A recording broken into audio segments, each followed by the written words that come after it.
Welcome to the Painterly Podcast, the arts podcast by artists for artists. I'm your host, Alex Foley, and this week I'm joined by Margo Wallace, who was born in Columbus, Indiana, and lives in Indianapolis, Indiana. She went to college at Herron School of Art and Design, where she studied art education with a studio focus in drawing and printmaking. She has a bachelor's degree in arts education, and she has been teaching for 12 years.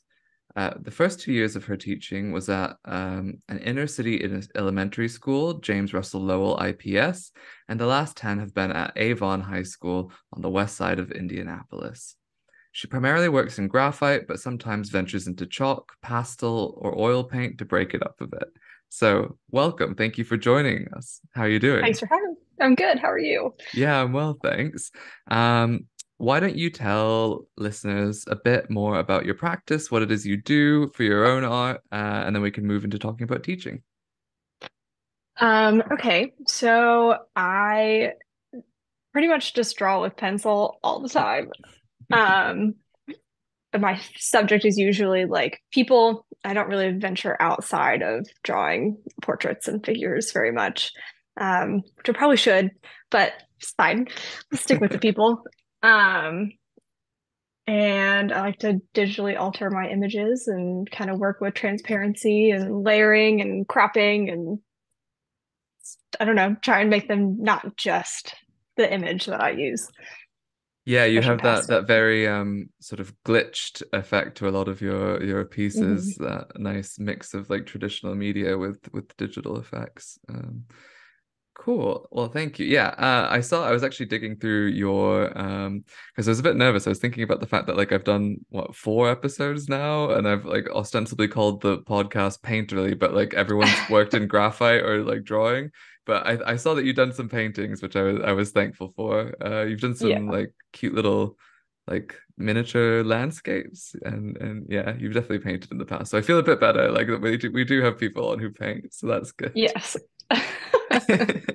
Um, Thank you for coming on. I wanted to talk to you because I teach painting myself recently, past couple of years now, and you do it as a full-time job, and so I thought it'd be a fruitful conversation. Um, I don't know if you've listened to any of the pod before, but basically the premise is I want to talk about, the issues facing mid-career artists now and how to actually like make art part of your life and so I think teaching is one of those routes that I think people often overlook and don't really necessarily think of at first and how to incorporate art into their daily life. So what initially drew you to teaching?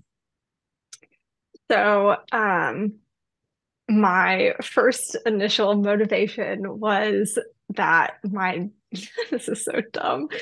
When I was choosing what college to go to, I told my dad, I was like, Dad, I want to go to art school. I want to be an artist. And he looked at me and he said, absolutely not.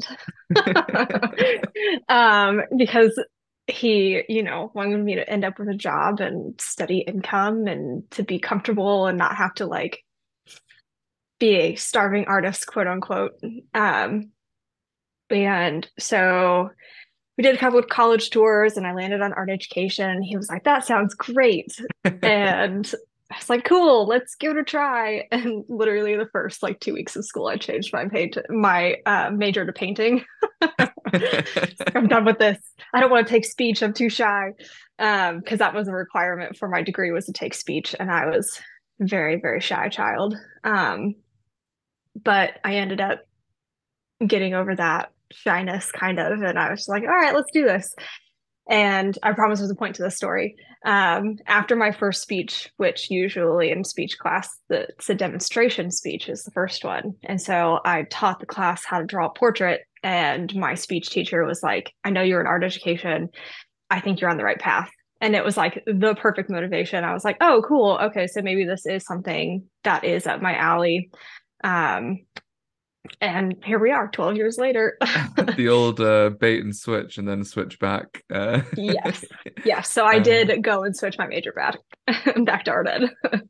Yeah, I remember when I was looking at universities, I there was an art school I wanted to go to, and my dad was just like, "Okay, but I want you to have like a life and to survive. So no. Yes. Yeah. So that didn't happen. And then 10 years of science education later, here we are. Um, Teaching uh, painting worked yeah, out in your favor. teaching painting. So two very separate routes, but we both got there.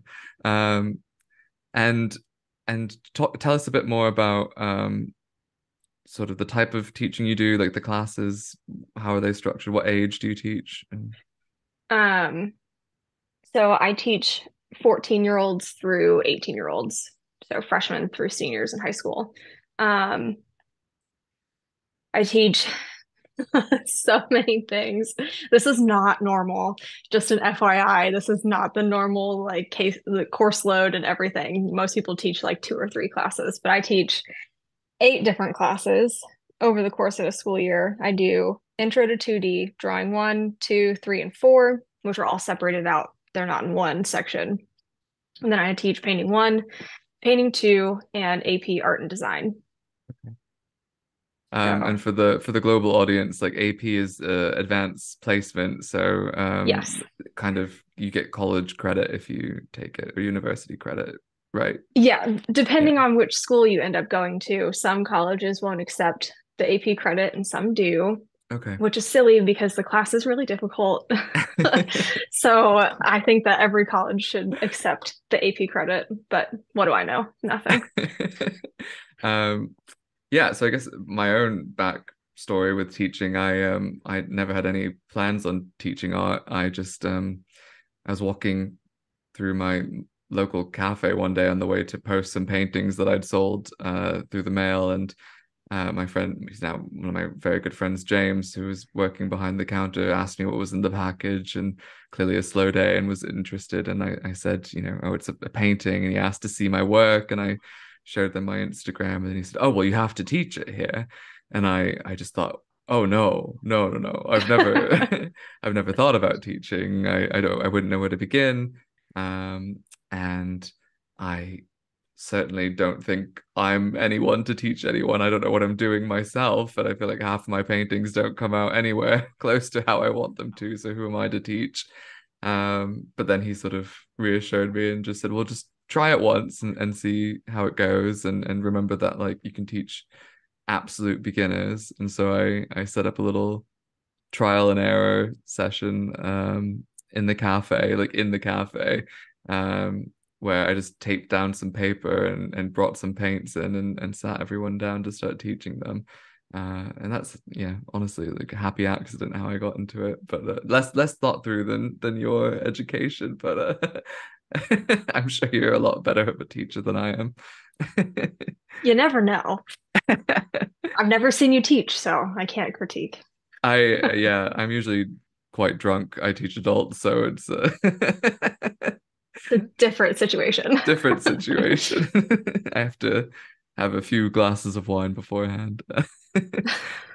Um, how so? But you practice art on your own as well. You draw on your own, right? And Yes. have continued being your own artist. So how is there any interplay between the two? How has teaching art impacted your own work?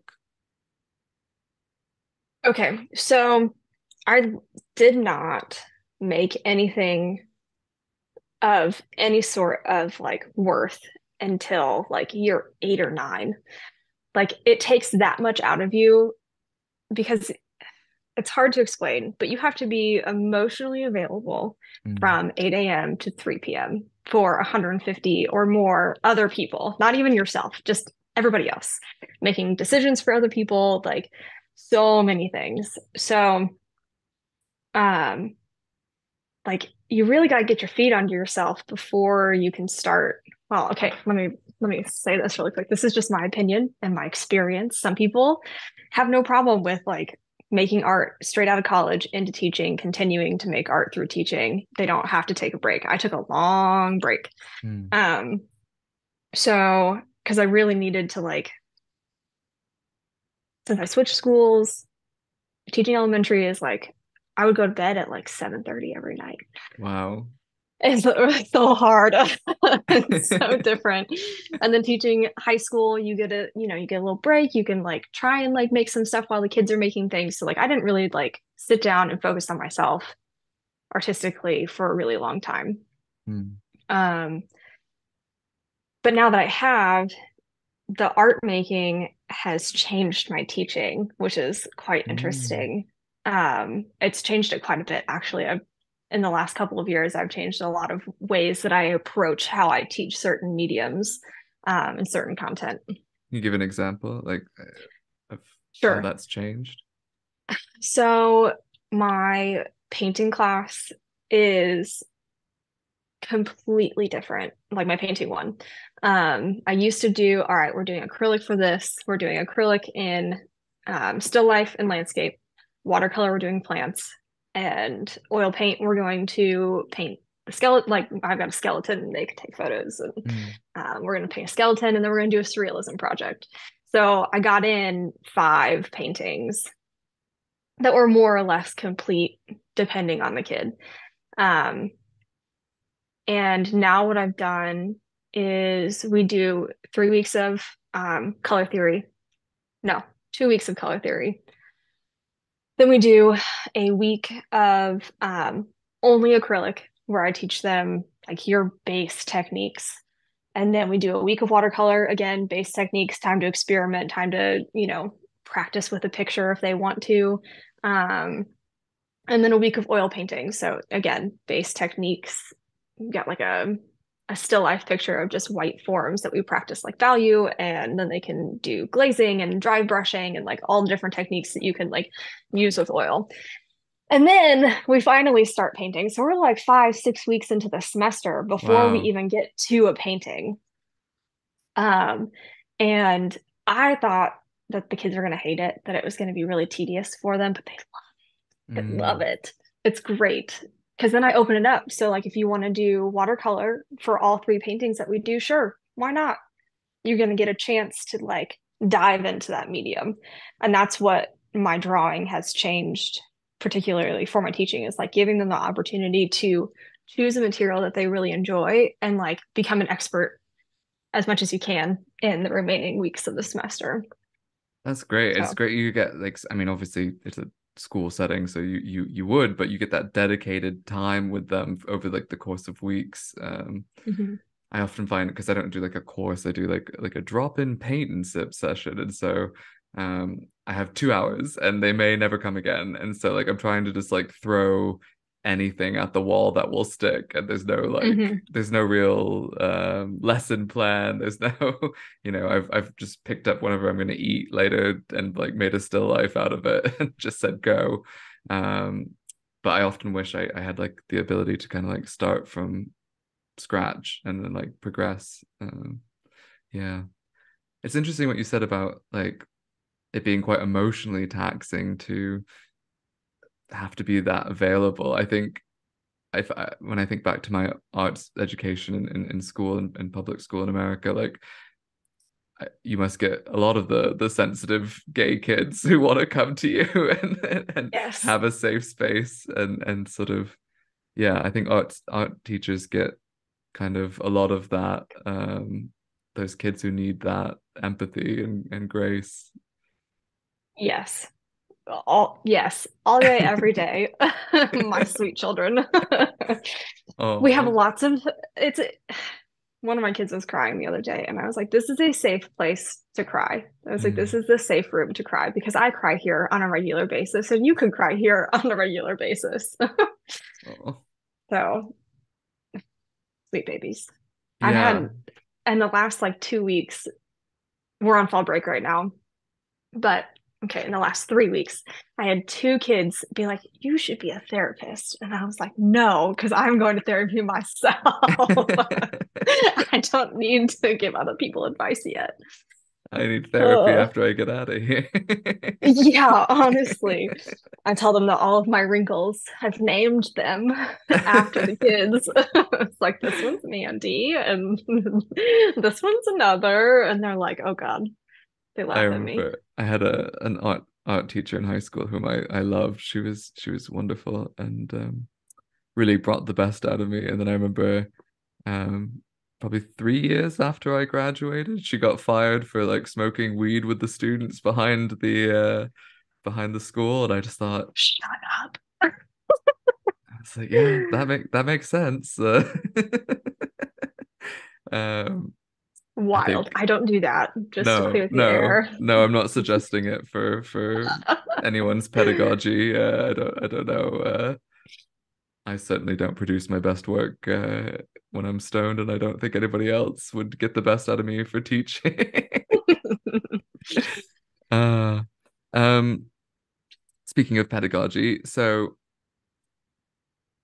one of the most interesting things I've found with teaching is that it's, and I guess particularly in a school setting where you have, everyone has to take some form of art, I imagine, or is it elective? They have to take 2 arts credits in high school. So it can be like a fine arts class, it can be music, it can be any of our family and consumer science classes as well. Mm. So you kind of have three, maybe the tech, maybe the tech classes. I don't know. I don't think so. But I know that family consumer science, visual art, and music are all options for art credits. Okay, but it must mean that you get lots of students who aren't necessarily drawn to it because they have inherent talent, or they are artistic themselves. Um, and I certainly get lots of people who come to my classes for the environment, or because they're going with friends, and not because they would consider themselves artists. And so I was wondering what you have found in terms of strategies for kind of building people up at all levels of like innate ability, and what has like worked for you in terms of like helping those people who aren't necessarily like ever going to be great artists still produce something that is like beautiful to them, or beautiful in general, and how to get them on that journey. So I'm going to talk about my intro class in particular because that's where we get a lot of kids that need to take the art credit. They're there because they have to be and not because they want to be.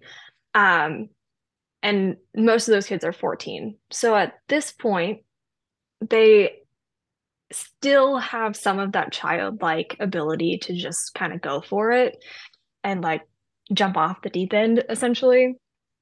Um, so we talk a lot about confidence, about picking something that you feel confident in, not your neighbor, not me, but what they individually feel confident in doing. So our first project, we do landscape in pen, and we do mark making and talk about value and how to make natural textures with a pen and all of that.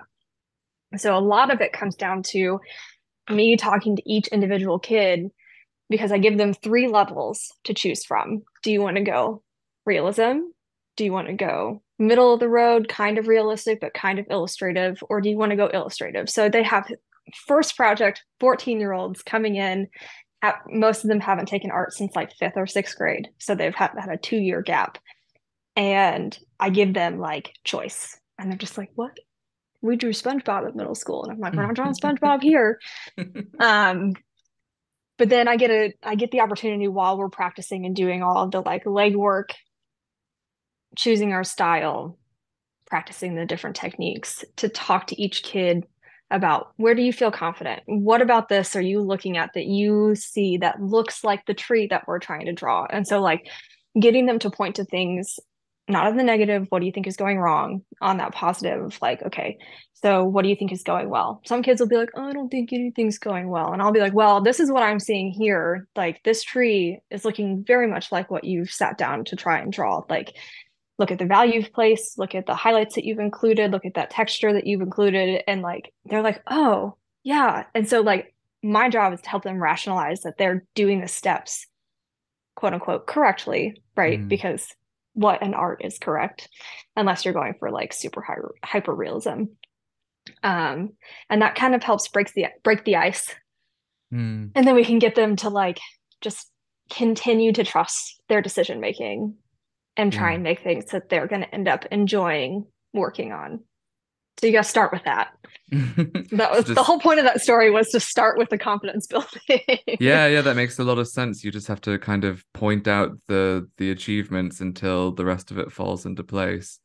Hmm. But that takes, years and years of painting before you can trust that, when you get to the quote unquote like ugly phase of something that you It's have going to still followed, turn out. you followed the steps, it will come out into something else. I think the real breakthrough I had with sort of teaching is that if I can make it a formula that seems like completely dispassionate and like just like cooking, if I can just make it a formula that they just have to follow these steps, and it not cooking, more like baking actually, if you just do XYZ, something will come out. It might not be exactly what you want, but you will get like a recognizable object. Like I think framing it in that way puts a lot of people at ease who aren't necessarily, painters in their own right, who don't really have an interest in it. If I can just say it's simple, it's 3 steps, and then like explain that to them, they usually can get something out of it. It's very rare that I find someone can't produce anything. And usually if it is, it's because I haven't been paying attention and they've just like put a huge glob of liquid on like the center of the page and suddenly like it's all gone wrong. Oops. The cardinal um sin. yeah, oh God. Like I wish I had more time ever to talk about like mark making. I think that's 90% of painting is just learning how to control how much you get on the brush and how you apply it. And I think Hmm. I undervalued how important that is in my own painting until I started teaching it and I saw where they went wrong. And it was just because they weren't controlling the amount on the brush or like how they were applying it. And I that has definitely improved my own painting. I think like seeing that and seeing the importance of it. Um, yeah, but that's just me. um, so but then it must be remarkable when you see the students who have, that real like innate talent for it and you're able to kind of like steer them. Yes, it's the best part of my job. There are a lot of good things about my job, but I really, really, really enjoy getting that like one kid that's just like soaring the entire time. And you're just like, yeah, man, good job.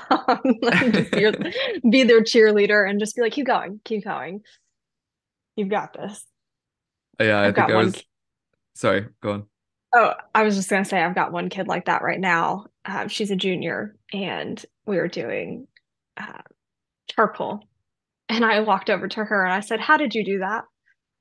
And she was like, "What do you mean?" And I was like, "How did you get this part to look this way? I need you to explain it to me so I can do it." And she just looked at me with like shock and awe. And I was like, "Listen, like I'm here to learn from you guys too. Like, tell me." That's great.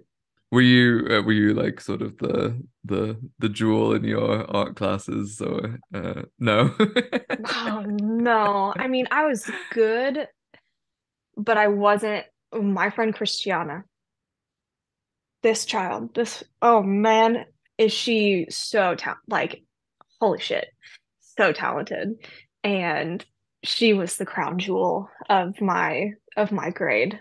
But she never finished anything ever. And it Mm. drove me so crazy. Even at like 15 years old, I'm like, what? Please finish this, okay? Like you're so good. And she's like, it's not very good. And I'm like, look at mine, please. I was Yeah, nowhere near as like skilled, quote unquote, as I am now. Like not even close. but you must have had a deep affinity for it. Um, Oh yeah, and I loved it. I loved it so mm, much. It was my safe place. yeah. And I was just like throwing paint at the wall most of the time, just trying everything. And my teacher loved it. Did So you have did you have a favorite teacher? yes, I did. Her name was Miss Davis. She taught jewelry, so we did like metalworking jewelry. Wow. So we learned how to like solder and do inlays and enamel and Wow. setting stones. It was my favorite class, and she was just incredible. She was the teacher that I wanted to be now. And I Mm. sent her an email recently And I was like, all of my feelings one morning, thinking about high school and thinking about her and what her impact was like on me, um, as a very angsty and traumatized teenager. Mm. um, and so I like sent her this big long email, like thanking her. I was like, you have no idea how much you helped me through all of the crazy things that were going on in my life. Like, um, I did a variety of things I thanked her for, and it was nice to get to send that. And she responded, and I've gone back to visit her like when I was in college, and I haven't seen her since then. But I just like needed her to know how important she was to me. Um, That's lovely. it was nice to send that. I always loved Mrs. Langley, her name was.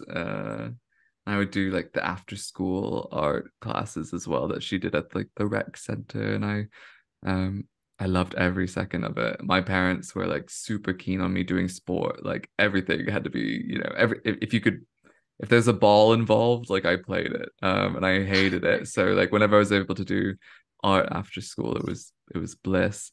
I should check in on her. It's so nice that you were able to like reach out and connect. The last I remember, I don't know, it's seared into my brain because when you're a kid, these types of stories do just appeal, I think. The last thing I remember is she had to step away from teaching because her house, like I don't really understand like the physics behind this, but like apparently like the sewer line got backed up under her house, and all the sewer, like the sewage just exploded into her house. No. And like her mother was in the house like on the toilet and got like launched across the room and like broke bones and like Shut yeah. up. Oh my God.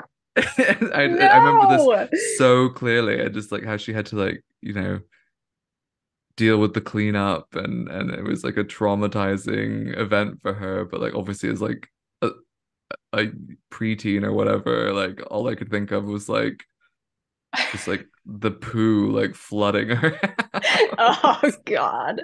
Oh no. I, That's I so horrific. It's horrific. I hope you're okay, Mrs. Langley, if you're listening. um yeah, no, I think it's lovely what a special place like art teachers can hold for kids. It's amazing that you got to do jewelry making. I feel like that's so unique and not, you know, very heard of. Yeah, and I went to a very large high school. There were Mm. 4,000 kids in my school. And so, like, there was a demand for it. So they continued to offer it. I think they still offer it. Maybe. I don't know. But that the school I went to now has, I think, 5,200 kids in it. Wow. Yeah, it's huge. Like, just outrageous. And like, they dominated sports, speaking of sports. So they're never going to split that school into two. Like, it's never Right. going to happen. Um, Gosh. The class yeah. sizes must be huge. Or do they just I'm have so lots of faculty? lots of faculty. The second floor of the school, if you did a solid loop of the second floor, it was half a mile. Wow. Yeah, it was, we would do like track and cross country practice when the weather was bad inside the building, and we would do half mile repeats on the second floor, which also included a set of stairs.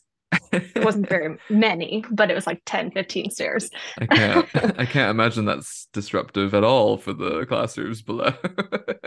Well, it was after school. Oh, after So, school, after school. Got it. yeah, That yeah. makes much more sense. I was just imagining like a stampede above. Oh, and it was a stampede. It was girls and boys. We were just going crazy. That's so funny. Um, you and I were speaking sort of privately about sort of the teaching climate in the US at the moment. There have been strikes, you know, in the US after COVID. I think the labor movement has seen a bigger push than ever, in ever before in recent history. Um, and yet, teachers are chronically underpaid, and having to deal with situations that are really for the police and not for teachers. I don't know, you don't have to speak about it at all if you don't want, but like if you wanted to, sort of mention those extra responsibilities that have now sort of permeated your job and are expected of you. So before I jump into this topic, I was thinking about this before we sat down to talk. I'm going to say that these are my opinions and my experience, and I am not a data scientist. I'm not like up to date on literally everything. So like, please don't hold me to complete accuracy. That's fine. This Um, is, your perspective is. yeah. So we are never expected to step in on fights ever. Mm, That's not an expectation.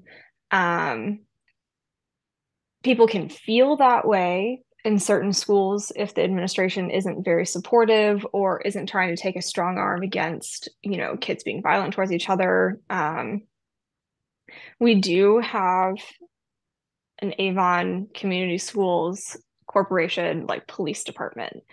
Um, and I know that this is a very divisive topic, and people feel very strongly one way or the other. And I feel very strongly towards having them in the building um, for several reasons. One, as we know, the school climate in America is very dangerous. yeah. That school shootings are prevalent, and we've had two in Indiana, and we had a student bring a gun to school about a month ago to Gosh. our like alternative school. He was at the high school with the gun as well. I don't know any specifics. The child was detained by police. The situation was handled very quickly. No one was harmed.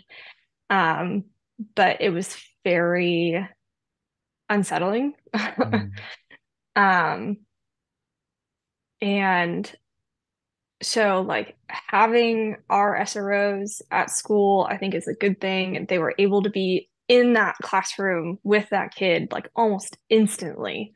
Um, and I know that's not the case at all schools, that they don't always have the greatest of SROs, but I really like ours. I think our chief of police is really great. He's got a good head on his shoulders. Um, he's not the gun-toting, I'm gonna beat you down kind of cop. I mm. don't think. I don't know. He's new. Our last one got fired for some very devious things that I'm not allowed to divulge. Oh, wow. Yeah. Oh man. But the other reason why I think it's important that we have them in the building, like I had a situation a couple of years ago where one of my students came to me in the morning in tears and had told me that she had been sexually assaulted in the parking lot.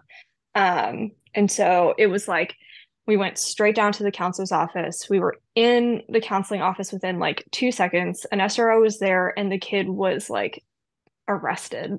Like Oh, the one that was doing the assaulting was arrested like that morning. Um, Maybe he wasn't arrested. I can't remember, but he was taken out of school, and I think there was a restraining order, so he had to go to a different school, like the whole nine. So like I feel like if we had to involve the Avon city, the town of Avon's like their police, it would have taken so much longer to get something done about this in this situation in particular. So like we were able to provide safety for that student like almost instantly. Um, and they're not there always to break up fights. That's not their only role. Um, do they do a lot of that? Yes. Yes. We have lots of fights. Not so I much this just year. Last year, it was insane. really. Oh yeah, I was in every fight video too, and I was so mad about it. So mad Oh, because all of them happened right outside of my classroom doors. it's an entire genre of video that I see on Twitter now that like I don't even know how to feel. I'm obviously just saddened and like heartbroken that this is like the environment kids are trying to learn in, but like I don't remember this at my school. Like I was bullied mercilessly, and I can count on one hand the number of times anyone like physically touched me. Like the fact that this is now the culture is it's just wild to me, and it feels cyclical. I mean, I can't imagine growing up in a period where that seeing that type of violence would then be transmitted to me on like a mobile device, and then I would be able to see that in other schools, and it just must be so, I feel so bad for the kids in this day and age. And I sympathize entirely. Like I feel like beyond the conversation around like whether or not there should be security officers in a school is the fact that like how have we gotten to a point where there's a conversation about it like that there's a need for it, like it seems remarkable to me, but Yeah. probably beyond the scope of my expertise. um I just think, yeah, it's horrible. um I think It's like trading cards to them, these fight videos. ugh, Like seriously, I don't know how else to put a different parallel to it because there's no way. Same thing for me. Like I remember maybe two fights out of my school of a 4,000 kids when I went to high school, like two. And now it's like if we don't have a fight one week, it's like, yeah, we didn't have a fight this week. wow. Like that's so dumb. And these kids like record it. We've gotten to the point where the kids that are recording the video, because we have cameras throughout the entire school, as does everywhere else. Any kid caught recording the video with their cell phone out will be called down to the office. And depending on if they sent it around or posted it to social media, it's suspension or detention. It's a zero tolerance policy. Like the kids that get in fights at school are instantly expelled. Like it's Wow. you're out. We're done. We're not. And Avon's not the only school in the surrounding area that's doing that zero tolerance policy either. I just talked to one of my teacher friends last night, and his daughter goes to a school um, about 15 miles away from mine. And hers did the exact same thing. Like they were on a zero tolerance policy last year, and now they are this year. That they had a huge brawl at the beginning of the school year. Like one day, it was just fight after fight after fight, and the principal was like, "We're done. This is the end of this right now. Zero tolerance policy. You're out if you fight." Gosh, has it gotten worse since the pandemic? Have you found that? Yeah. A resounding yes. Oh yeah. I Um, yeah, I find even just in the general public, like people have forgotten how to act. It's remarkable. The level of aggression and hostility and mhm. just the breakdown of like civil norms is wild. Um, Yeah. yeah. Um, Um, Gosh, I can't imagine. I so in my day job, I do sort of teaching and education, and I still focus on adults. I'm just not very good around kids. They scare me. I they are a little scary. particularly in the UK where like they're all dressed better than me. I'm like, I don't. You're gonna make fun of me. You're gonna be mean to me. Um, uh, but like with the few times I do have to go into schools now, like lots of the teachers say that like they've just noticed, since the pandemic, like the kids aren't the same. They're not okay. They are not okay. They're And not the same either. Go ahead, sorry. no, it's fine. I was just gonna say, like, I don't know how I don't know if we just have 3 years of kids now who aren't going to integrate well into society, or if like, and this will go back to normal, or if it's going to have knock-on effects. Like, I really don't know, and it's frightening. But I just constantly think of people in your position who are being asked on a, you know, not, I don't know your personal salary, but I know teachers in general are not being remunerated to, you know, reflect the importance of their careers, and now we're asking them to be, you know, in harm's way. It's just remarkable to me that it's gotten to this point across the Atlantic. It's the same. I mean, we don't have the gun culture, but certainly, I know kids are getting in fights. We had a 17-year-old get stabbed here last week. And yeah, my heart breaks. But yeah. I just think that the like the fighting is so sensationalized on YouTube. Like you can literally just go like YouTube fight compilation and it's gonna pull up TikToks and Instagram. It's gonna pull up just like so many things showing people being violent towards each other. And like I think that the kids look at this and they're like, that person showed the other person, like, this is the only way to show that I am right in this situation. This is going to be the only way that I can resolve any issue that I'm having with another person is through violence. And as adults, we know for the most part that that's not how you resolve conflict. And I think that there's just so much access to seeing violence like that that it doesn't even face them anymore. Like seeing a fight, it's like, oh, did you see the fight video today? Like, oh my God, I was standing right there taking a video. Did you see it? Here you go. Text it to you. Let me airdrop it. Like, Ugh, it's such a badge of honor. Like, how sick does that sound? it's So horrible. I like mean, it is horrible and it's true and it's so upsetting. Like even my kids, my like softies, my emotional art people have the fight videos and spread the fight videos and talk about it and talk about it and talk about it. And they're like, oh, it was over some boy. And like the girl fights in particular sometimes are over, oh, usually over a boy or some girl like saying something stupid on Instagram or on Snapchat or something dumb. I don't know. And then they're just like, oh, let's go jumper. And that's the only response that they have is let's go jumper. Let's go, we have a lot of girl fights and girl fights are nasty. They're nasty, nasty. Um, we had one last year. The girl, it was like nothing I've ever seen before in my entire life. Like there was blood in the hallway, on the floor, there was hair on the ground. oh Like my one of gosh. the girls got punched so hard in the face that her braces went through her lip. Like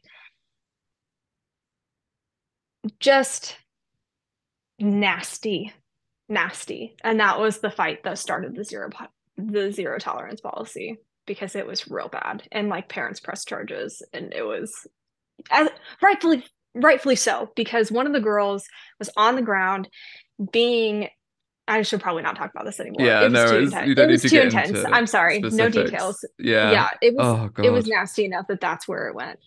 But That's they just like it doesn't register with them as a bad thing anymore. Like to us, we're just like, why? Like, oh my God. And these kids are just like, oh, that's cool. Let me share it. and I mean to a degree, young people are psychopaths by nature. Like they True. their their True. their frontal lobes have not developed. They're not, they have very little empathy to begin with. Um Hmm. and so it makes sense to a degree. What bothers me is when I encounter them, it's usually being shared by adults on Twitter who, should not be sharing fight videos of high school age students. Like you shouldn't be putting any footage of any person that young on the internet and circulating it. You should know better as an adult.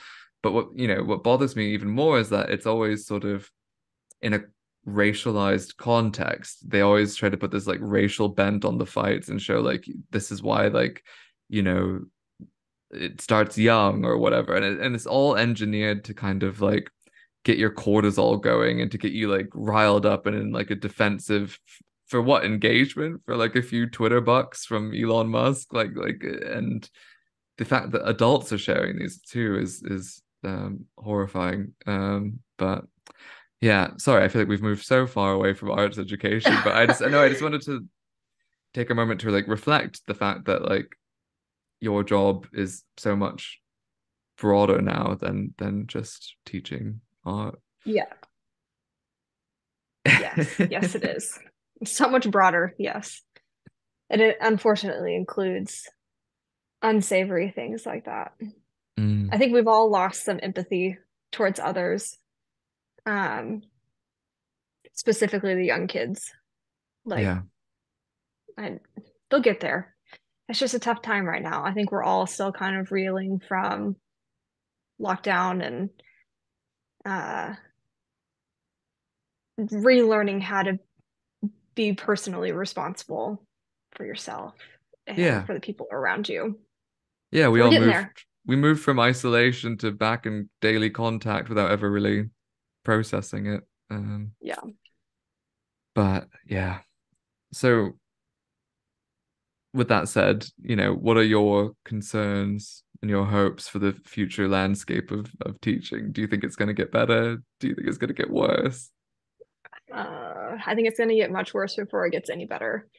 Um,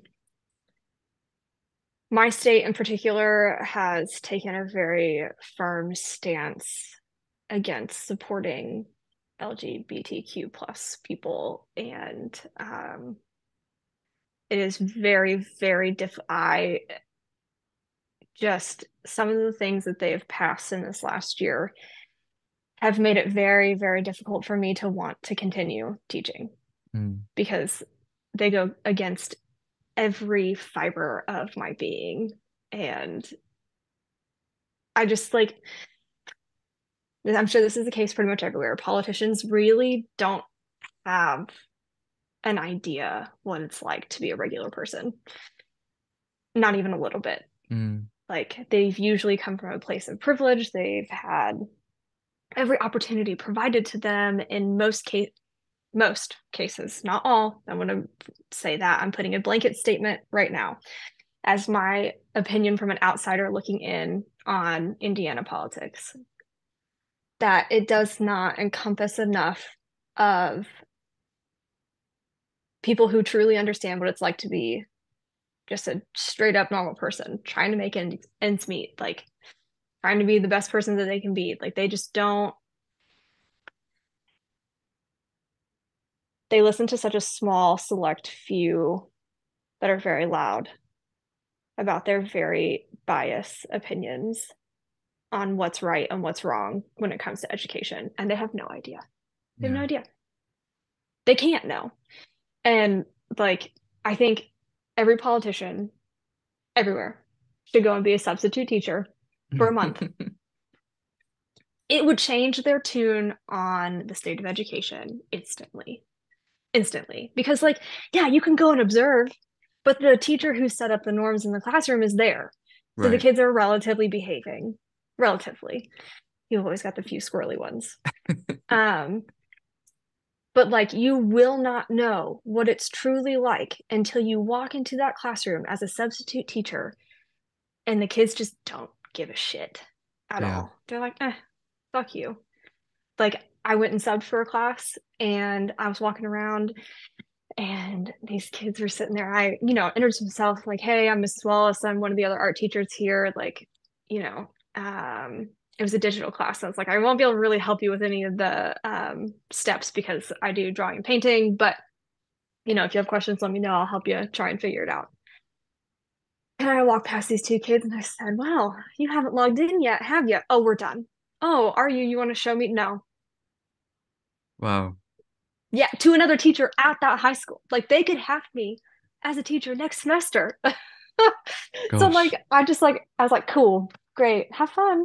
And so obviously I wrote their names down and like told their actual teacher what was going on and she handled the situation. But like imagine being a sub who has no sway, no say in the game. Like I just want to see politicians do that. So I want to see them burn and suffer. My dad Maybe they'll actually, he retired a few years ago, and then he realized he doesn't have any real hobbies outside of golf and doesn't have anything to fill his days. And so, first he like went to be like a dealer at the local casino, and then I like tried a bunch of different things, and then finally was like doing some substitute teaching at my old school, and I was like, good Lord, those poor children. But then your poor dad. yeah. Well, I thought about it more and I was like, actually, like the his disciplinarian bent might not be the worst thing for some of them in in the current context. But I think he actually enjoyed it. Uh That's good. he's not gonna suffer any abuse, but I don't know. I didn't talk to him too much about it because it was just too triggering to hear the idea of him in my old school. Sure. I Oh God. So you think it's gonna get worse think it's gonna before get worse. mm, I don't know if here in Indiana, I don't know if it's gonna get better. What will need to change is that we no longer have a Republican governor and have a Democrat. And not even, honestly, the parties don't matter. They really don't. Because I mean they do. I don't know what I'm trying to say. What I'm trying to say is like we need someone who actually cares and is going to at least attempt to do something, put a law into place that is actually going to protect our LGBTQ plus kids. Mm. Because the way that's set up now, it's not in their favor in any way, shape, or form. I think And it's sorry, go on. it's just like embarrassing. The laws are not set up for all kids' success, and that's the issue. It's only set up for certain populations of kids' success and I not think everybody else's. what's interesting with this current legal attack on sort of LGBT plus kids is that it's been tried elsewhere. Like in the UK, it was tried. We had Section 28, which meant teachers weren't allowed to disclose their own LGBT plus status. They weren't allowed to talk about it at all. They weren't allowed to mention it one way or the other, have lesson plans around it, let alone talk about it in sex education, health education. Like that was, all gone. And we know what happens when it's just not spoken about at all. Um, and so um, it's sad to see that it's repeating when we know what the consequences and it's almost like back then it's like, oh well, they just didn't know better, but now we do know better. We have the data. Teaching is now more than ever like a field of science where people study it and they study outcomes, and we know what happens if you pretend a proportion of the population doesn't exist. But here we are. Yeah, here we are. So I don't know. Maybe it'll get better. Maybe it won't. I I don't think know how of much longer I've got. the teacher in Florida who got fired for showing David, the statue of David in a class. And I can't imagine like how you teach art without talking about a bunch of like Italian homosexuals like painting on the walls of churches. Right. I think what I've done this year in particular, I'm like, okay, you're gonna look up art and there's gonna be nudity. Yeah. If you are uncomfortable with the naked body, do not look at art. Just don't do it.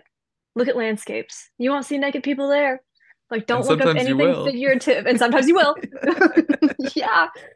Um, but like, and they giggle, and I'm like, no, I'm dead serious. Like, I don't think you understand. It's like nudity is a part of art. It has been a part of art since the beginning of time. Beginning of all art history starts with a naked woman statue. Okay? Well, I mean, cave paintings, but still. Got the woman of Wollendorf, right? Yeah. Little lady. And they're just like hee hee, and I'm like, no, haha, it's real. If you don't feel comfortable seeing anything naked, then don't look at anything historical or contemporary or anything at all. There's plenty of art without nudity in it, let me be very clear, obviously, but yeah, that's a Of real course. conversation Yeah. that we've had. Yeah. I try to think back, and I wonder if that's why, like, sort of in my art education, like entire epochs were just skipped, and we just go to like Salvador Dali, and it's just like elephants. Here's some elephants, and I'm like, okay, cool. And then I remember I got in trouble, and I got in trouble in school because we had to do like a biography on an artist, and I think I had Dali, and I brought up the fact that like in his biography, there's like the thing about him putting like he getting caught like putting two watermelons on like a sawhorse and like jerking off to that, and like it's always sort of like held up with the story, like showing his like imagination and his ability to sort of like restructure elements into like greater wholes, as pardon the pun, like as like a young person. And like um I remember like saying that and just getting in so much trouble. Which, fair enough, I probably didn't bring need to bring that into my lesson, whatever it was, my book report, but But it's not like your teacher's like taking that and being like, oh, look what Alex did, right? Like, I was oh, always a little bit of a geez. shit stirrer, but I've got plenty of those right now. They're pushing the limits. They're like, I've got one kid in particular that is like obsessed with doing figure drawing. mm, Great. I love that for you. well, I want to include smoking. I want to include alcohol. And I look at her and I'm like, bro, listen, we are in a public school. I cannot allow you to do these things. If you would like to at home on your own time and your mom and dad are fine with it, be my guest. Because personally, I don't care. Professionally, I do care. Oh, uh, can I do this naked person? No. Can I have a back with a butt? No. Can I do this side boob? No. Why not? Because I said so. What else do I have to say? I was always such a little, yeah, I feel so bad for my teachers. I was always like, I loved CSI growing up. Like I loved CSI. And so I was always like painting and drawing like murder scenes and stuff as Oh, this like geez. macabre little kid and like nudity and I've um got a kid that wants to draw with blood right now. And they're like, I can go get a quart of pig's blood. We are close to the country. So, like, and I'm like, dude, I swear to sweet baby Jesus, if you bring in a blood-soaked paper, I'm going to set it on fire in front of you. just could add to the experience of the work. Yeah, she's like, it's art. And I'm like, duh, but I don't want to see it. Please don't bring it to me. I'm grossed out. Oh God. Ugh. Oh dear. Do you teach adults at all? Do you like have you ever done sort of sessions online or like courses or So I'm getting ready to. Oh, okay. Um, in January, I'm doing a 4 week course through Penn Arts Studio. Okay. Um, and so we'll cover like picking images, editing images, graphite techniques like drawing and then completing an artwork. But it's every Sunday in January, starting on the 7th for 2.5 hours.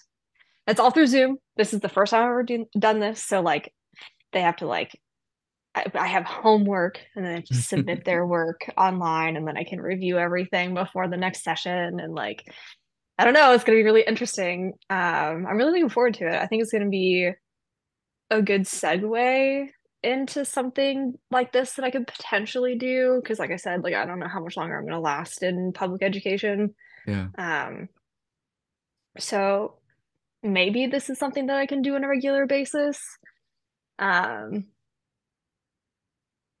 I don't know. We'll see. I'm Has looking forward to it. has the prep work been different than like a normal lesson plan? Has it been I mean obviously there's the online element or is it like very much is it still something you feel comfortable like in your wheelhouse? Like Oh yeah.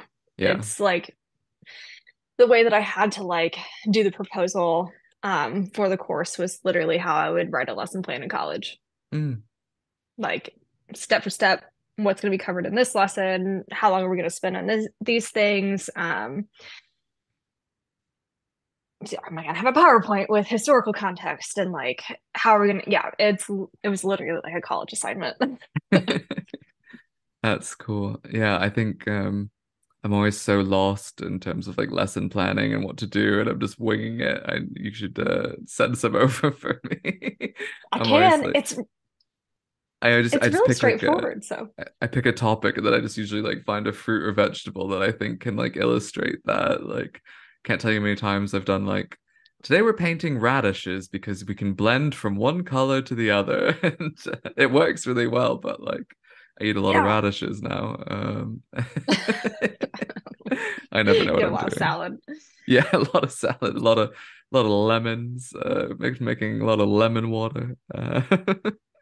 Um, so I guess to after that little detour down um the abysmal landscape of current education, is there, if you had to pick out, one thing that you find is the most valuable part of arts education for younger people, what do you think it is? What do you think it gives them? That's a loaded question because I think it would be different for literally every kid that you talk to. Um, I think some kids get a lot of confidence, a lot. They get their feet under them. They come in really, really shy, like they don't talk to people around them.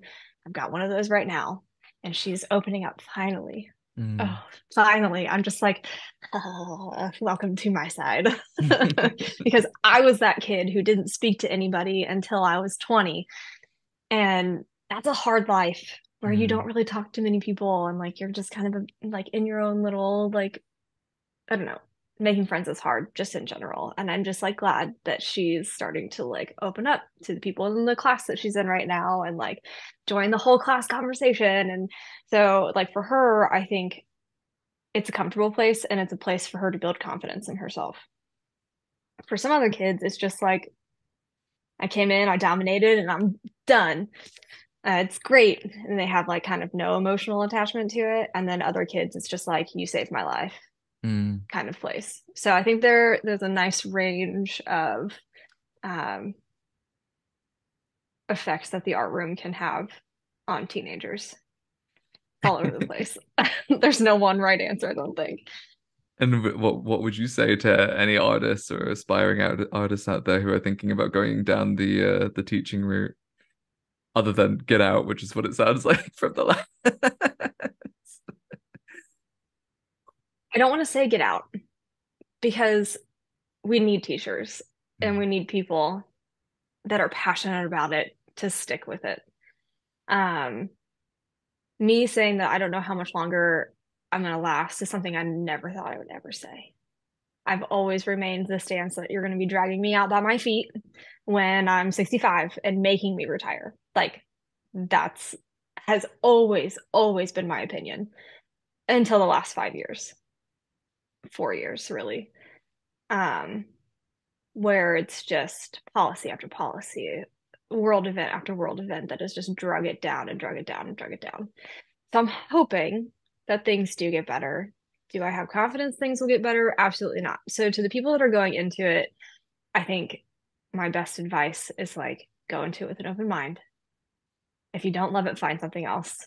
Because Mm. if you don't love it, you don't do it. Like literally just don't. Like if you get into like education classes and you're like, I'm not sure, it's not worth it. Because day one will make you leave. Yeah. Literally will make you leave. It is the most intense day of your entire life. And most people going into it at that point in their life after school are 22 years old. And it's like the worst day ever. I cried so hard my first day of teaching, Oh so hard, God. like sobbing. Bless And you. the teacher across the hall from me was like, "Girl, it gets better. It's okay. You can do this." And I was like, "I don't know if I can." And I kept showing up. So here we are. Um, but yeah, that's my best advice. If you love it, stick with it. If you find that you don't necessarily love it, don't do it. It's just not worth trying to force the passion. If it's not there Mm. from the beginning, it's not your gig. Yeah, and I think we've all had those teachers who like just don't have the passion and it shows. Mm-hmm. I was talking with this Yep. sort of choir teacher last night we were talking about kids and we'd both just gone through like safeguarding training and we talked about the unique ability of like young people to like smell out bullshit like an inauthenticity, Mm-hmm. which is really like a superpower that should like be harnessed. They should be little lie detectors. But yeah, I think it's something we lose as we get older. And I was thinking about my own practice and my own art and how often I'm finding myself being like a little bit inauthentic with myself and when I'm making art. And I wish I could reharness some of that like ruthless, teenage authenticity detection. Well, thank you so much for joining us. It's been really great to talk to you and to see you again. Where can people find you? I'm only on Instagram. So you can find me at Margo Sims, and And that's it. is the sign up for your class done? Is your class booked up, or are they able to book through? You can still sign up for my class. It is not booked to my knowledge. I think there are a couple of people, there are 30 spots open to like from the beginning. I don't know how many people have signed up. I know a couple have, so maybe there's like 25. Uh, but it is at let me I think it's Pen Arts Studio. That's their Instagram. and their website is on their Instagram. Let me double check really fast because I don't want to lead you astray. Cool. While you're doing that, I'll just say this has been Painterly Podcast. And if you enjoyed what you heard today and you want to help support us, please go to our Patreon and sign up to one of our membership tiers. Or if you'd like for us to get better podcasting equipment to improve the audio quality, we have a GoFundMe so that I will sound ever so slightly better. But yeah, please like, follow, subscribe. And what is the website? Have you found it? Yep, it's Penn Studio School. Penn Studio Penn. School. Yes. All right. Um, yeah, sorry. That's I keep okay. calling it Penn Arts Studio in my head, and it's Penn Studio School. No worries. All right. Thank you so much. It's been a pleasure. Yeah. Thank you.